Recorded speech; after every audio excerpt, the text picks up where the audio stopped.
Good morning, Paul Georgie from Allendale. It's August 22nd, Monday morning, and the grain markets and commodity markets in general looks like we've got a risk-on day ahead of us here on the Monday morning.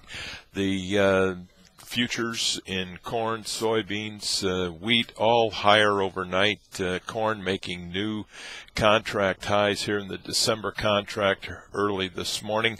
A lot of this strength is coming from outside markets and also from the lack of rain across the central corn belt here this last weekend. It was expected for everybody to get some considerable amount of rain, anywhere from a half to an inch.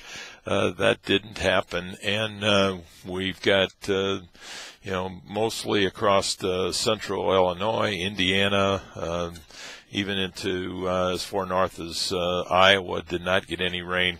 That's certainly causing stress on the crop, and a crop that is under a lot of pressure from stress already is yields are bound to be shrinking. We've got a USDA conditions report out this afternoon. That certainly would be expected to see some crop deterioration there in the corn and also in the soybeans in many areas.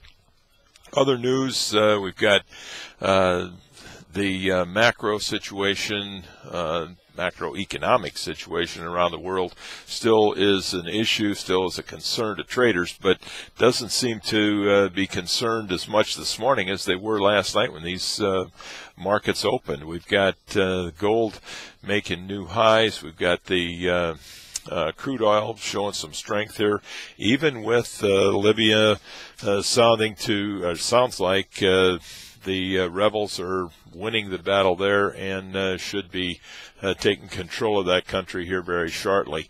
We got weather news out of Argentina, where it was expected to freeze and damage the wheat crop this weekend. Well, it was they did have a frost in some areas, stayed mostly out of the wheat area with very little damage reported coming out of Argentina. So expect strength here today on a risk-on type attitude by investors, and definitely concerns of tighter corn stocks and soybean stocks as we get started to harvest.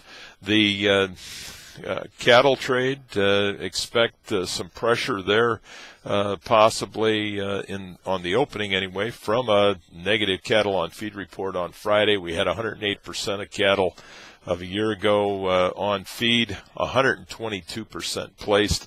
That was even greater than what the trade was expecting at 117, and it just shows that cattle feeders had to put cattle somewhere, so they put them in the feedlots because of the extreme heat and crop conditions, poor pasture conditions brought cattle to the feedlot.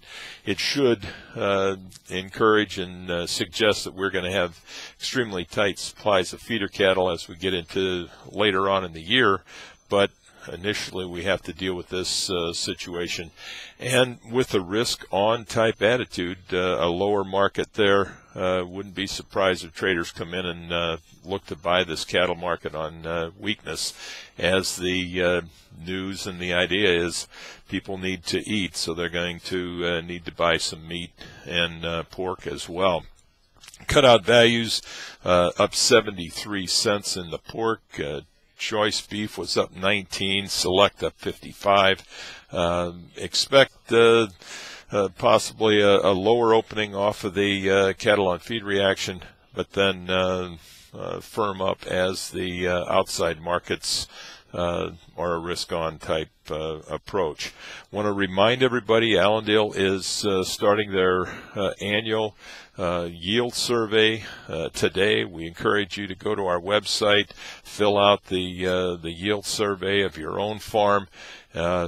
take a walk through the fields, do some yield checks, try to get as accurate as of a estimate as you can. Fill out the information and submit it to Allendale, or you can call us here at Allendale. We'll help you through the process of filling out that survey, and we'd be happy to work with you there.